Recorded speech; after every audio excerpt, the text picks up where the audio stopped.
as bases da auto-observação. O homem não é uma unidade, mas é múltiplo. Se um homem for tomado como uno, nenhuma luta e progresso real poderá se desenvolver dentro dele. Se nenhuma luta se desenvolver dentro dele, ele não poderá mudar. Esse processo de autoconhecimento e aperfeiçoamento imita o que a natureza faz. Só que nesse caso, do homem, isso não é um processo mecânico, automático, que a certa altura lhe acontece, sem que ele escolha ou realize voluntariamente. Portanto, é preciso separar-se de si mesmo para conhecer e só então realizar as mudanças necessárias. Isso cria, no decorrer do processo, uma autêntica unidade no homem.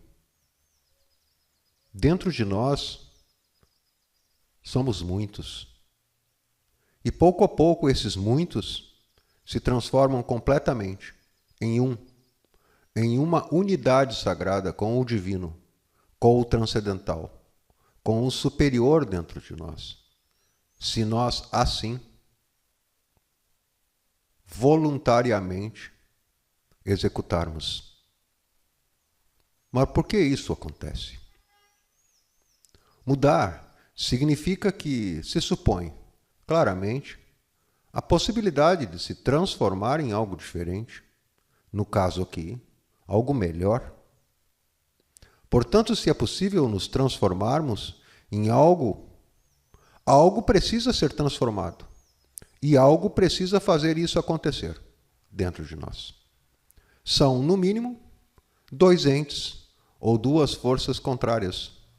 Uma força que continua a ser o que é, caso não seja feito nada, e outra que quer ser melhor e busca as formas de fazer isso. Essa parte, digamos que quer ser melhor, recebe a ajuda necessária, antes, durante e depois de realizada toda a transformação. Essa ajuda, durante boa parte do processo, parece que vem de fora, do exterior de si mesmo, mas é apenas a única maneira possível de perceber isso nessa etapa.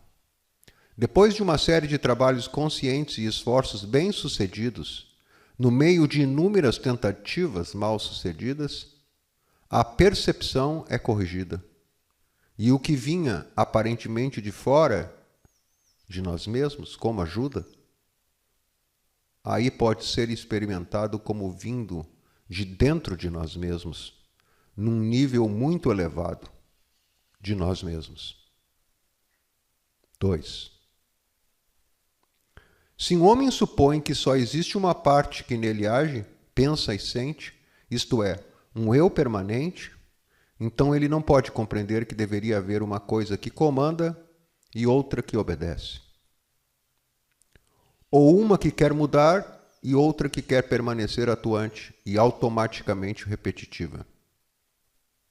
Isso significa que se o homem for considerado uma unidade, nada pode mudar nele. A grande obra diz: a menos que o homem se divida em dois, ele não pode sair de onde está, em si mesmo. Isto é, ele não pode ser diferente em si mesmo. Diferente ou melhor. 3. Se um homem estiver hipnotizado e, portanto, adormecido a tal ponto de acreditar que ele é o ele não poderá receber as ideias do trabalho sobre si mesmo. Qual é a finalidade do lado prático do trabalho, ou seja, das ideias e instruções relativas ao trabalho em si? Este objetivo é fazer com que o homem trabalhe sobre si mesmo, levando em conta o lado do trabalho consciente, voluntário, e o lado mecânico, ou seja, através de uma espécie de divisão, ele pode observar-se, desde o ângulo do trabalho sobre si mesmo. Neste caso, o lado observador olha para o lado que deve ser observado. Quando estamos adormecidos, hipnotizados ou sonhando acordados, como se diz, nossa atenção está dominada, emaranhada e confundida, pensando sobre o que estamos observando no mundo. Isso é de tal forma que o pensamento vai substituindo a percepção direta das coisas. O pensamento compulsivo desfigura a percepção porque a interpreta segundo suas próprias convicções e memórias, que também foram criadas através do pensamento compulsivo e muitas vezes aliadas a fortes emoções. Por mais complexo que seja um programa, ele é limitado. Assim, o homem se torna dois, um lado observador e um lado observado. 4. Se um homem acredita que é unidade e que é sempre o mesmo eu quem age, pensa e faz, como poderá observar-se? Ele não pode, porque imagina que ele mesmo é um e, portanto, nada pode ser observado sobre ele. Neste caso, muitas vezes o homem acredita que observação significa observar algo que está fora dele, no ônibus, nas ruas, nas pessoas, nas paisagens, etc. Desta forma, a observação é feita através dos 5 sentidos, que só mostram o que não é você. Por exemplo, o mundo exterior material. Mesmo na observação comum, quem olha é um e quem é olhado é outro. Mas a mente separa-nos daquilo que é percebido porque não faz parte de nosso corpo. Essa separação, digamos, física, que experimentamos, faz parte dos propósitos e objetivos da existência material da natureza. No processo do fluxo da vida, tanto ascendente como descendente, tanto evolutivo como involutivo, a separação física é a consequência imediata. A mecânica da roda de Sansara, por onde trafegam os seres, minerais, vegetais, animais e animais intelectuais, chamados de homem, está constituída de todos aqueles que não têm consciência de sua real unidade na criação e, portanto, precisam nascer, existir fisicamente, separados como um reflexo de sua própria alma separada do absoluto, do todo, do uno. Quem quer alcançar a felicidade suprema deve experimentar e conhecer o que lhe impede de ser feliz, a real causa de sua infelicidade. Quem quer desenvolver a inteligência deve vivenciar e conhecer a sua própria ignorância, que se disfarça de intelecto e memória. Quem quer recuperar sua unidade com o todo deve nascer fisicamente separado dos outros, até que se dê conta da ilusão de sua própria percepção. Saber sobre isso e permitir-se refletir sobre isso é um primeiro avanço. Todavia, a experiência direta disso, quer dizer, viver isso diretamente, só é possível na ausência total de pensamentos e sentimentos, pelo menos durante algum tempo, geralmente na meditação profunda. Quem quer se curar, primeiro deve se dar conta da doença, investigar suas causas e reunir forças necessárias para curá-la. 5. A menos que o trabalho se estabeleça no homem através deste, entre aspas, eu, observador, nada poderá mudar nele. Este eu, observador, é algo mais interior do que a vida que é percebida pelos sentidos. Mas se esse eu, observador, não for apoiado por alguma profundidade de compreensão contínua e renovada do trabalho, portanto, exercitado, ele enfraquece. E nas tensões das circunstâncias da vida exterior, desaparece. Então o homem simplesmente se encontra de volta à vida mecânica, comum, repetitiva. E se a vida naquele momento favorece seus próprios interesses pessoais, ele não sofre. Mas se a vida vai contra os seus desejos e interesses, ele sofre terrivelmente, sempre apontando culpados. O que chamamos impropriamente de vida nada mais é do que uma sucessão de sofrimentos duradouros e alegrias fugazes. Este, entre aspas, eu, observador, nada mais é do que uma fração pouco desenvolvida de nossa essência original. 6. O estabelecimento desse, entre aspas, eu, observador, consiste em fazer que algo seja mais interior no homem, para que ele possa observar o que há de mais exterior nele. Exterior não no sentido externo da vida, mas nele, no seu aspecto psicológico mais exterior, sua personalidade. Em Johnson, se o nome dele for Johnson, por exemplo. A menos que esse eu, observador, entre aspas, seja estabelecido, a menos que um homem queira observar a si mesmo, e ele próprio nada tem a ver com a vida externa, percebida pelos sentidos, sua casa, sua mobília, seu dinheiro, suas refeições, seu jardim, seu negócio, sua posição social, suas medalhas, sua linhagem, suas roupas, etc. A menos que ele comece esse ato interior. Nada poderá mudar nele. Ele ainda é a mesma pessoa por dentro. Depois de ter passado longo tempo no trabalho de criação desse sistema interno, aí é que começa uma auto-observação espontânea. Já não chamaremos mais esse eu de observador. Chamaremos de essência observadora. Ela passa a agir e controlar o homem mecânico. Se isso continuar, apesar das tentações, algo muito estranho começa a acontecer. Aliás, as tentações nessa primeira etapa do trabalho consistem apenas em lutar contra dúvidas, más interpretações, calúnias, maus escrúpulos, críticas infundadas, cobranças, dificuldades econômicas, familiares, sociais. Pois, para nós, não existem outras tentações nessa fase. O homem deve ser tentado dessa forma, desde o início, para que esteja pronto para um novo despertar. Esta essência observadora tem que lutar e combater não apenas contra a falsa personalidade, mas também contra a sua própria natureza subdesenvolvida.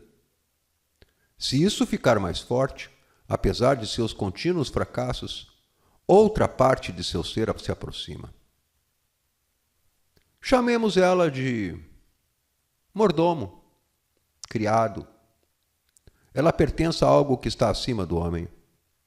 Aparece a princípio por breves momentos e muitas vezes, quando se aproxima, as pessoas têm grandes dificuldades, seja externamente ou em suas lutas contra estados negativos, na forma de doenças, crises emocionais, confusões em sua vida, etc.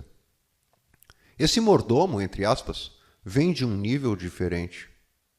Para receber um mordomo, o homem deve passar por uma nova forja, um novo forno com fogo ardente dentro de si mesmo, um novo rearranjo completo de sua mente, ou até mesmo das células de seu cérebro. Isso ocorre da melhor maneira possível para o indivíduo e pode ser suportado. O trabalho consiste em contatar os centros superiores do homem. Isso se dá através das práticas de vigília e oração constantes, concentração, meditação, desdobramentos astrais, morte em marcha, Ho'oponopono contínuo e etc. O homem não pode produzir essas mudanças sozinho, porque desconhece completamente as novas conexões necessárias. Essas mudanças são realizadas através do seu trabalho pessoal e da luta desse mordomo, entre aspas, nele, isto é, aquilo que tenta penetrar no homem vindo de cima de sua natureza superior, é realizado quando as condições são adequadas. Uma vez que isso ocorreu, o homem é um homem diferente. Seus próprios sentimentos de eu são diferentes. Suas ideias e pensamentos, seus raciocínios e suas ações são diferentes. Ele tem experimentado o seu desenvolvimento latente dentro de si mesmo. Tem nascido novamente, como diz aquela antiga frase dos evangelhos. Mas tudo isso é impossível, a menos que um homem comece por estabelecer uma parte observadora em si mesmo e tenha ajuda no trabalho, compreendendo o trabalho por si mesmo, o que significa a aglomeração de outras partes psicológicas suas em torno desta parte original, a essência observadora, de modo que isso aconteça. Quando isso ocorre, forma-se o que chamamos de centro de gravidade permanente. Cada pensamento automático ou compulsivo para existir e se manifestar em nós possui uma fração bem pequenina, mas viva, de nossa essência original. Ao observarmos cada pensamento, lhe impedimos de continuar roubando as energias que estão disponíveis. E quando começamos o trabalho de morte, de instante a instante, nos conectamos com nossa parte superior, encarregada de eliminá-los, de transformá-los e liberar a partícula de essência dentro do pensamento. Cada partícula agora liberta se agrupa à quantidade de existência de essência livre e potencialmente desperta. Mas claro, se um homem permanece na presunção de que ele é um e que só pode ser um, e que há sempre uma coisa que age, sente, pensa, fala, etc. nele, tudo o que foi dito acima segue sendo impossível de fazer. Tentaremos agora conceber qual é o significado de cada um de nós termos uma psicologia e a necessidade de observá-la. Nossa psicologia é, de certo ponto de vista, o lugar onde estamos e o lugar que frequentamos no nosso mundo interior. Assim como moramos em algum lugar e tendemos a frequentar certos lugares no mundo, também vivemos e tendemos a frequentar certos lugares em nosso mundo interior. Seremos nosso estado naquele momento. Ter um corpo é aceito por todos, e esse corpo geralmente está em boas ou más condições. O corpo é um objeto dos sentidos e, como você sabe, tendemos a aceitar apenas o que os sentidos nos mostram como real. Mas também nós temos nossa psicologia. Isso não é facilmente admitido pelas pessoas, porque elas não podem ver nem tocar a sua psicologia, ou de outra pessoa, através dos sentidos externos. Além disso, uma pessoa geralmente não admite prontamente possuir um tipo definido de psicologia. Um tipo definido de corpo, sim, mas não de psicologia específica. Ele admitirá que seu corpo pode estar em más condições, mas não sua psicologia. Por isso, muitas vezes acontece na grande obra que uma pessoa não saiba onde ou em que direção fazer os seus esforços. Se o trabalho consistisse em um determinado número de exercícios físicos, todas as pessoas saberiam em que direção deveriam ser feitos os esforços. E se alguém realizasse mal um exercício, ver-se-ia que estava fazendo errado e seria corrigido. Então a pessoa perceberia seu progresso pela quantidade de exercícios físicos que consegue realizar corretamente e, desta forma, sentiria satisfação de superar os outros. Ora, a autoobservação não é um exercício monótono que devemos fazer porque alguém nos disse. A diferença é que no mundo interior não lidamos com lugares no espaço, mas com estados psicológicos. É um ato de inteligência prática, tão praticamente inteligente quanto perceber para onde você está indo enquanto dirige um carro. Falaremos mais agora sobre esse tema. Ora, na grande obra, pensa-se que assim como é possível mudar a nossa posição no mundo externo, através do esforço físico, também podemos mudar a nossa posição no mundo interno, através do esforço psicológico. Entenda-se esse esforço como atos de vontade. E assim como um homem pode estar num lugar melhor ou pior no mundo exterior, ele também pode estar num lugar melhor ou pior no mundo interior. Mas como é difícil examinar o mundo interior e ver onde estamos nele. As pessoas permitem-se, por assim dizer, estar em qualquer lugar dentro de si mesmas, embora nunca lhes ocorra permitir-se estar em qualquer lugar no mundo exterior. Tentaremos agora conceber qual o significado de cada um de nós ter uma psicologia e a necessidade de observá-la. Nossa psicologia, nossa maneira de pensar, sentir e agir, nosso palavreado, é, de certo ponto de vista, o lugar onde estamos e o lugar que frequentamos no nosso mundo interior. Assim como moramos em algum lugar e tendemos a frequentar certos lugares no mundo exterior, também vivemos e tendemos a frequentar certos lugares do mundo interior. A diferença é que no mundo interior não lidamos com lugares no espaço, mas com estados psicológicos. Agora sim, como nosso corpo nos coloca em contato com um lugar físico, nossa psicologia também nos coloca em contato com um estado psicológico. A observação interior, isto é, a auto-observação, mostra-nos onde estamos psicologicamente. Estar psicologicamente em mau estado é como estar em um canto escuro de uma sala, sentado ali, sombrio e triste, quando você poderia facilmente mudar de posição e estar na luz. No trabalho, a prática de autoobservação nos induz a perceber a todo momento onde estamos psicologicamente e assim poder mudar de posição. Leva à percepção direta de si mesmo, que pertence ao terceiro estado de consciência, o estado onde a ajuda pode chegar até nós. O terceiro estado de consciência é a autorrecordação de si mesmo. Onde estamos psicologicamente? Qualquer momento é o que somos naquele momento, a menos que percebamos e nos separemos internamente desse momento. Se nós nos identificarmos com todos os nossos estados interiores, com as nossas emoções negativas e pensamentos sombrios, tal como as pessoas fazem na vida quando estão completamente adormecidas e hipnotizadas, então, onde estivermos psicologicamente, estará quem somos naquele momento. Seremos nosso estado psicológico naquele momento.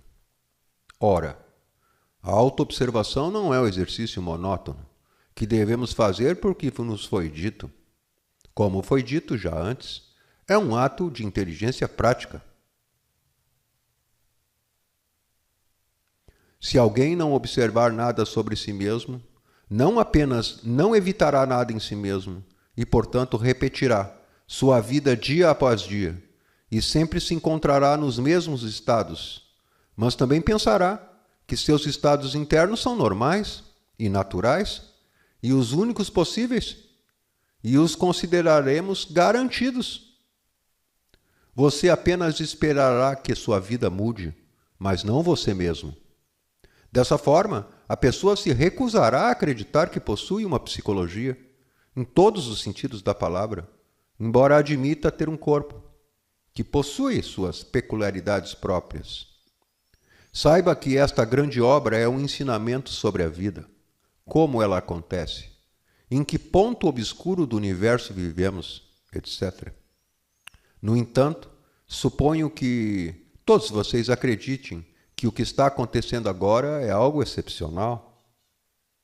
Não há nada mais útil ou mais interessante do que parar de repente e observar onde você está internamente e para onde está indo.